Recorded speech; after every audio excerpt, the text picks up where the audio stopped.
ಸಿದ್ಧಾರ್ಥ ಅವ್ರು ಹೇಳಿದ್ದು ಪ್ರೊಸೆಷನ್ ಸ್ವಲ್ಪ ದೂರ ಇತ್ತು, 2 ಕಲ್ಲು ಬಂತು, ಯಾವ ಕಡೆಯಿಂದ ಅಂತ ಗೊತ್ತಿಲ್ಲ, ಯಾರಿಗೂ ಕೂಡ ಮೇಜರ್ ಇಂಜುರಿ ಆಗಿಲ್ಲ, ಸಿಚುವೇಶನ್ ಕಂಟ್ರೋಲ್ನಲ್ಲಿ ಇದೆ, ಈಗಾಗಲೇ ಕೇಸ್ ರಿಜಿಸ್ಟರ್ ಮಾಡಿದ್ದೀವಿ, ರಾತ್ರಿ ವಿಡಿಯೋ ಚೆಕ್ ಮಾಡಿಸ್ತಾ ಇದ್ದೀವಿ, ಕನ್ಫರ್ಮ್ ಮಾತ್ರ ವಶಕ್ಕೆ ಪಡೆದುಕೊಳ್ತೇವೆ, ನಮ್ಮ ಸಿಬ್ಬಂದಿ ಬಂದೋಬಸ್ತಲ್ಲಿ ಇದ್ದಾರೆ.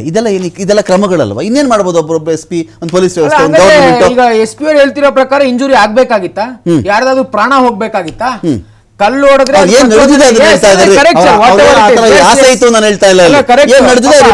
ರೀತಿಯ ದಬ್ಬಾಳಿಕೆ ದೌರ್ಜನ್ಯ ಮಾಡ್ತಕ್ಕಂತ ಸರ್ಕಾರ ಇದ್ರೆ ಅಧಿಕಾರಿಗಳನ್ನ ಬಲಿ ಕೊಡ್ತಾ ಇದ್ರೆ ಅವರು ಪಾಪ ಬೈಕ್ ಹೇಳಿರ್ತಾರಷ್ಟೇ. ಈಗ ಅಲ್ಲಿ ಇಂಜುರಿ ಆಯ್ತೋ ಅಥವಾ ಪ್ರಾಣ ಆಯ್ತೋ ಮತ್ತೊಂದು ಅನ್ನುವಂಥದ್ದಲ್ಲ. ಪ್ರತಿ ಬಾರಿ ಮದ್ದೂರ್ನಲ್ಲಾಯ್ತು, ಚಿಕ್ಕಮಂಗ್ಳೂರಲ್ಲಾಯ್ತು, ಬೆಂಗಳೂರಿನಲ್ಲಿ ಆಗ್ತಿದೆ. ಈ ಪ್ರಚೋದನೆ ಆದಾಗ ಎಲ್ಲ ಕೂಡ ಮಸೀದಿಗಳಿಂದನೇ ಕಲ್ಲು ಬಂದಿರತಕ್ಕಂಥದ್ದು. ಇವತ್ತವರೆಗೂ ಒಂದೇ ಒಂದ್ ಕಡೆ ನೀವು ಪ್ರೂಫ್ ಕೊಡಿ ಸರ್, ದೇವಸ್ಥಾನದಿಂದ ಕಲ್ಲು ಬಂತು, ದೇವಸ್ಥಾನದಿಂದ ಚಪ್ಪಲಿ ಹೊಡೆದ್ರು ಅಂತ ಅವತ್ ನಾವು ಇವತ್ತವರೆಗೂ ಆತರ ಒಂದೇ ಒಂದು ಘಟನೆ ಇಲ್ಲ. ನಾವು ಪೂಜೆ ಮಾಡ್ತಕ್ಕಂತ ಗಣೇಶ ಪ್ರತಿಯೊಬ್ರು ಮಾಡ್ತಾರ್ರಿ. ಅನೇಕ ಜನ ಮುಸಲ್ಮಾನರು ಗೌರವ ಇದೆ ಗಣೇಶನ ಬಗ್ಗೆ, ಅಂತ ಗಣೇಶನ ವಿಗ್ರಹದ ಮೇಲೆ ಇವ್ರು ಎಂಜಲು ಉಗಿತಾರೆ.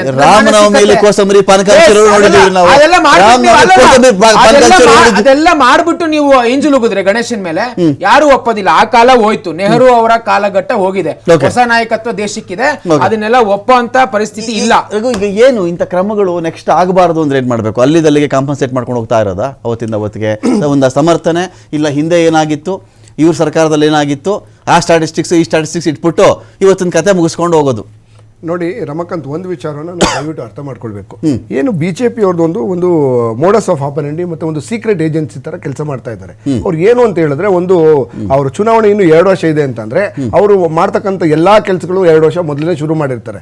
ಓಕೆ, ಏನು ನಾವು 18 ಜಿಲ್ಲೆಗಳು ಈ ಗಲಾಟೆಗಳು ನಡೀತವೆ ಅಂತ ಏನು ರಿಪೋರ್ಟ್ ಬಂದಿತ್ತು, ಇಂಟೆಲಿಜೆನ್ಸ್ ರಿಪೋರ್ಟ್ ಬಂದಿತ್ತು, ರಾಜ್ಯ ಸರ್ಕಾರ ಆಲ್ರೆಡಿ ಅದನ್ನ ಕ್ರಮವನ್ನು ತೆಗೆದುಕೊಂಡಿದೆ. ಇನ್ ಕೇಸ್ ನಾವು ಕ್ರಮವನ್ನು ತೆಗೆದುಕೊಂಡಿಲ್ಲ ಅಂದಿದ್ರೆ ಕೋಮು ಗಲಭೆಗಳು ಜಾಸ್ತಿ ಆಗ್ತವೆ. 18 ಜಿಲ್ಲೆಗಳಲ್ಲಿ ಕೋಮು ಗಲಭೆಗಳು ಜಾಸ್ತಿ ಆಗ್ತವೆ ಅಂತ ರಿಪೋರ್ಟ್ ಬಂದಿದೆ, ಇತ್ತು. ಆದ್ರೂ ಅದಕ್ಕೋಸ್ಕರ ಎಸ್ ಪಿ ಅವರು ಇದನ್ನ ಇಂದು ಬಾಗಲಕೋಟೆಯಲ್ಲಿ ಸಾಮಾನ್ಯವಾಗಿ ಪ್ರೊಸೆಷನ್ಗಳೆಲ್ಲ ಜಾಸ್ತಿ ನಡೆಯೋದಿಲ್ಲ, ತುಂಬಾ ಕಮ್ಮಿ, ಅಲ್ಲಿ ಗಲಾಟೆಗಳು ಆಗ್ತಿರ್ಲಿಲ್ಲ. ಬಟ್ ಬಾಗಲಕೋಟೆ ಅಂತ ಒಂದು ಚಿಕ್ಕ ಜಾಗದಲ್ಲಿ ಗಲಾಟೆಗಳು ಶುರುವಾಗಿದೆ ಅಂತಂದ್ರೆ ಏನು ಇಂಟೆಲಿಜೆನ್ಸ್ ರಿಪೋರ್ಟ್ ಕೊಟ್ಟಿದ್ರು, ಏನು ಕೋಮು ಗಲಭೆಗಳು ಜಾಸ್ತಿ ಆಗ್ತವೆ, ಏನು ಈ ಕೆರೆಹಳ್ಳಿ ಮತ್ತೆ ಇನ್ನೊಂದಷ್ಟು ಜನ ಇದಾರಲ್ಲ ಅಂತ ಏನು ಬಿಜೆಪಿ ಅವ್ರು ಏನ್ ಮಾಡಿದ್ದಾರೆ, ಕೆಲವರು ಏನು ಈ ತರ ಸೋ ಕಾಲ್ಡ್ ಇವರಿದಾರಲ್ಲ ಅವ್ರಿಗೆಲ್ಲ ಇನ್ಫ್ಲೂಯೆನ್ಸ್ ಮಾಡಿ ಫಂಡ್ ಮಾಡಿ ಅವರನ್ನ ಬಿಟ್ಟು ಗಲಾಟೆ ಇಂಡೈರೆಕ್ಟ್ ಮಾಡಿಸ್ತಾ ಇದ್ದಾರೆ. ಇದರಲ್ಲಿ ಸೀಕ್ರೆಟ್ ಕೆಲಸಗಳು ನಡೀತಾ ಇದೆ. ನಾನು ಹೇಳ್ತಾ ಇರ್ತಕ್ಕಂಥದ್ದು ಬರೀ ಹಿಂದೂಗಳು ಮಾತ್ರ ದುಡ್ಡು ಕೊಟ್ಟವ್ರೆ ಅಂತಲ್ಲ ಬಿಜೆಪಿ ಅವರು, ಕೆಲವರು ಬೇರೆ ಬೇರೆ ಧರ್ಮದವ್ರಿಗೂ ಕೊಟ್ಟಿದ್ದಾರೆ ದುಡ್ಡನ್ನ. ಆ ಧರ್ಮವನ್ನ ಕೊಟ್ಟು ಯಾವ ಧರ್ಮದವರು ಅಂತ ಹೇಳಿ ಅದು ಗೊತ್ತಾಗ್ತದೆ ಇಂಟೆಲಿಜೆನ್ಸ್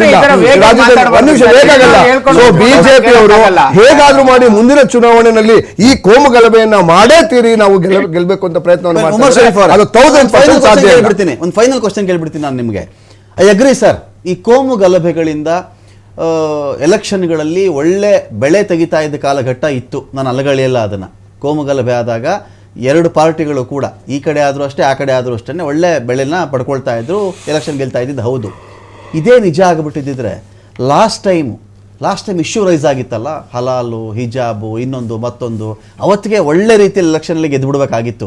ಬಟ್ ಆ ಕಾಲಘಟ್ಟ ದಾಟಿಬಿಟ್ಟಿದ್ದೀವ ನಾವು ಅಂತ. ಹಿಂದೂ ಮುಸ್ಲಿಂ ಗಲಭೆ ಇಟ್ಕೊಂಡು ಎಲೆಕ್ಷನ್ ಗೆಲ್ಲುವ ಅಥವಾ ಸೋಲುವ ಕಾಲಘಟ್ಟದಲ್ಲಿ ನಾವು ಇಲ್ವಾ ಇವತ್ತಿಗೆ ಅಂತ? ಇವತ್ತಿನ ಮತವರ್ಗ ಬೇರೆನೇ ಇದೆಯಾ ಅಂತ ಉಮರ್ ಶರೀಫ್ ಅವರೇ? ನೋಡಿ, ಇವತ್ತೇನಂದ್ರೆ ಈ ಕ್ವೆಶ್ಚನ್ ಬಂದು ನನಗೆ ಸ್ವಲ್ಪ ಬೌನ್ಸರ್ ಆಗ್ತಿದೆ. ಯಾಕಂದ್ರೆ ಅಲ್ಲಿರತಕ್ಕಂಥ ಲೋಕಲ್ ಪರಿಸ್ಥಿತಿ ಅರ್ಥ ಮಾಡ್ಕೊಳ್ಳೋದು ಬಹಳ ಇಂಪಾರ್ಟೆಂಟ್ ಆಗಿರುತ್ತೆ ಇಂತಹ ಪ್ರಶ್ನೆಗೆ ಉತ್ತರ ಕೊಡ್ಬೇಕಂದ್ರೆ. ಆದ್ರೆ ಒಂದು ವಿಷಯ ನಾನು ಇವಾಗ ಹೇಳಕ್ಕೆ ಮುಂದೆ ಬರ್ತಿದ್ದೀನಿ. ಗಂಗಾಧರ್ ಕುಲಕರ್ಣಿ ಅವರು ಒಂದು ಮಾತು ಹೇಳಿದ್ರು, ಸಲಹೆ ಕೊಟ್ರು. ಉಮರ್ ಶರೀಫ್ ಅಂತವರು, ನೀವು ಒಳ್ಳೆ ಮಾತುಕತೆ ಮಾಡ್ತೀರಿ, ಒಳ್ಳೆ ವಿಷಯಗಳನ್ನು ನೀವು ಹೇಳ್ತಿದ್ರಿ, ಬಟ್ ರೋಡ್ ನಲ್ಲಿ ಬಂದು ಸಮಾಜದಲ್ಲಿ ಸುಧಾರಣೆ ಮಾಡಕ್ಕೆ ನೀವು ಇನ್ನೂ ಮುಂದೆ ಬರ್ತಿಲ್ಲ. ನಿಮ್ಮಂತವ್ರು ನಿಮ್ ಜೊತೆಗೆ ಕೈ ಜೋಡಿಸ್ಕೊಂಡು ಯಾಕೆ ಬರ್ತಿಲ್ಲ ಅಂತ ಒಂದು ಪ್ರಶ್ನೆ ಮಾಡಿದ್ರು. ಆ ಸಲಹೆಯನ್ನು ತಗೊಂಡು ಇನ್ನ 1 ತಿಂಗಳು ಇಲ್ಲ 2 ತಿಂಗಳ ನಂತರ ಉಮರ್ ಶರೀಫ್ ಮತ್ತೆ ನಮ್ ಜೊತೆಗೆ ಜನರನ್ನ ಕೂಡಿಸ್ಕೊಂಡು ಇಡೀ ರಾಜ್ಯಕ್ಕೆ ನಾನು ರೌಂಡ್ ಹೋಗ್ತೀನಿ, ಎಲ್ಲಾ ಮಸೀದಿಗೂ ಹೋಗ್ತೀನಿ ಇನ್ಶಾ ಅಲ್ಲಾ ತಲಾ. ಹೋಗಿ ಇಲ್ಲಿ ನಾನು ಏನ್ ಮಾತಾಡ್ತಿದ್ದೀನೋ ಅದನ್ನ ಅಲ್ಲಿ ಓಪನ್ ಆಗಿ ಮಾತಾಡ್ತೀನಿ. ಸೊ ಬದಲಾವಣೆ ತರಣ ಖಂಡಿತವಾಗಿ ಇನ್ನ ಮುಂದೆ. ಇವತ್ತಿರುವ ಪರಿಸ್ಥಿತಿ ಎಂದೆಂದಿಗೂ ಇರತ್ತೆ ಅಂತಿಲ್ಲ, ಇನ್ನು ಕೆಲವು ತಿಂಗಳಲ್ಲಿ ನಾವು ಶುರು ಮಾಡ್ತೀವಿ. ಅದಕ್ಕೆ ಗಂಗಾಧರ್ ಕುಲಕರ್ಣಿ ಕೂಡ ನಮ್ಗೆ ಸಹಕಾರ ಕೊಡಬೇಕು, ಮತ್ತೆ ಉತ್ಕರ್ಷ್ ಕೂಡ ಸಹಕಾರ ಕೊಡಬೇಕು, ರಘು ದೊಡ್ಡೇರಿ ಕೂಡ ಅವ್ರು ಕೂಡ ಸಹಕಾರ ಕೊಡಬೇಕು.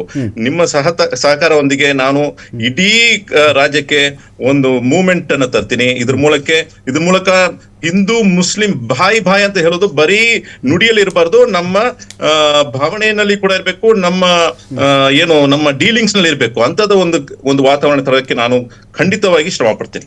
Fine, thank you Umar Sharif ಅವರೇ, ಥ್ಯಾಂಕ್ ಯು ಗಂಗಾಧರ್ ಕುಲಕರ್ಣಿ ಅವರೇ, ಥ್ಯಾಂಕ್ ಯು ಉತ್ಕರ್ಷ್ ಅವರೇ, ಥ್ಯಾಂಕ್ ಯು ರಘು ದೊಡ್ಡೇರಿ ಅವರೇ. ನೋಡಿ, ಇದೆಲ್ಲ ಒಂದು ಕಡೆ ಗಲಾಟೆ ಆಗ್ತಾ ಇತ್ತು. ಬಹುಶಃ ಆ ಒಂದು ಮಹಿಳೆ ಒಂದು ವಿಷುವಲ್ ಈಗ ಪ್ಲೇ ಆಗುತ್ತೆ. ಈ ತರಕಾರಿ ಮಾರುಕಟ್ಟೆಯಲ್ಲಿ ಅವರು ತರಕಾರಿ ತೊಗೊಳಕ್ಕೆ ಅಂತ ಹೋಗಿರೋದು ಅವತ್ತು. ಒಂದು ಕಡೆ ಇವರೆಲ್ಲ ಸಭೆ ಸೇರಿಬಿಡ್ತಾರೆ, ಇಲ್ಲ ನಾವೆಲ್ಲ ಬಂದ್ ಮಾಡಿಸ್ಬಿಡ್ಬೇಕು ಅಂತೇಳಿ. ಬಂದ್ ಅನ್ನೋದು ಉತ್ತರ ಆಗಲಾರದು. ಆ ಮಹಿಳೆ ನೋಡಿ ಇಲ್ಲಿಗೂ ಕಲ್ಲು ಹೊಡೆದಿದ್ದಾರೆ, ಈ ತರಕಾರಿ ತಗೊಳ್ಳೋ ಪ್ಲೇಸ್ಗೂ ಕಲ್ಲು ಹೊಡೆದಿದ್ದಾರೆ. ನಾವೇನು ಮಾಡಿದ್ದೀವಿ? ತರಕಾರಿಗೂ ಇದಕ್ಕೂ ಏನ್ರಿ ಸಂಬಂಧ? ನೋಡಿ, ಆ ಮಹಿಳೆ ವಾದ ಅದು. ಇಲ್ಲಿಗೆ ಒಂದು ಕಲ್ಲು ಹೊಡೆದಿದ್ದಾರಲ್ರಿ, ಇವ್ರನ್ನ ಏನು ಮಾಡಬೇಕ್ರಿ ಅಂತ ಕೇಳ್ತಾ ಇದ್ದಾರೆ ಅಂದರೆ ಅದು ಕಾಮನ್ ಮ್ಯಾನ್ನ ಕ್ವಶನ್ ರೀ. ಅದು ಅವರ ಜೀವನ. ಬೆಳಗ್ಗೆ ಒಂದು ತಿಂಡಿ ಮಾಡು, ಮಧ್ಯಾಹ್ನಕ್ಕೊಂದು ಅಡುಗೆ, ರಾತ್ರಿಗೊಂದು ಅಡುಗೆ ಇರಲೇಬೇಕಲ್ಲ ಇದು. ಸೊ ಇಂಥ ವಿಚಾರಗಳಲ್ಲಿ ಎಲ್ಲ ಮೆಚೂರ್ಡಾಗಿ ಥಿಂಕ್ ಮಾಡೋಣ್ರಿ. ಈ ಹಿಂದೂ ಮುಸ್ಲಿಂ ಗಲಾಟೆ, ಅವ್ರಿಗೆ ಓಟ್ ಲಾಭ ಆಗುತ್ತೆ, ಇವ್ರಿಗೆ ಓಟ್ ಲಾಭ ಆಗುತ್ತೆ, ಅವ್ರನ್ನ ಗೆಲ್ಲಿಸ್ಬಿಡೋಣ, ಇವ್ರಿಗೆ ನಿಮ್ಮ ಲೈಕ್ಸು ಡಿಸ್ಲೈಕ್ಸ್ ಅಷ್ಟೇ. ಇಷ್ಟ ಇರೋರು ಓಟ್ ಹಾಕ್ತಾರೆ, ಇಷ್ಟ ಇದ್ದರೆ ಓಟ್ ಹಾಕಲ್ಲ. ನೀವು ಅಷ್ಟಕ್ಕೆ ಬಿಟ್ಬಿಡೋಣ ಅದನ್ನು. ಎಲ್ಲ ಸಮುದಾಯಗಳ ಕಡೆ ನಾನು ಅಷ್ಟೇ ಇದು ಬಿಟ್ಟುಬಿಟ್ಟು ಈಗಲೂ ಅದೇ ರೀತಿ ಹಳೇ ಕಲ್ಚರೇ ಇಟ್ಕೊಂಡು ಕಲ್ಚರು, ಸ್ಟೋನ್ ಏಜು, ಶಿಲಾಯುಗದಲ್ಲೂ ಹಿಂಗೆ ಮಾಡಿಲ್ಲ ಕಣ್ರಿ ಮನುಷ್ಯ, ಶಿಲಾಯುಗದಲ್ಲೂ ಹಿಂಗೆ ಮಾಡಿಲ್ಲ. ಇದನ್ನು ಬಿಟ್ಟುಬಿಟ್ಟು ಮುಂದಕ್ಕೆ ಹೋಗೋಣ ಅಂತ ಹೇಳ್ತಾ ಡಿಬೇಟ್ ಮುಗಿಸ್ತಾ ಇದ್ದೀನಿ. ನಮಸ್ಕಾರ.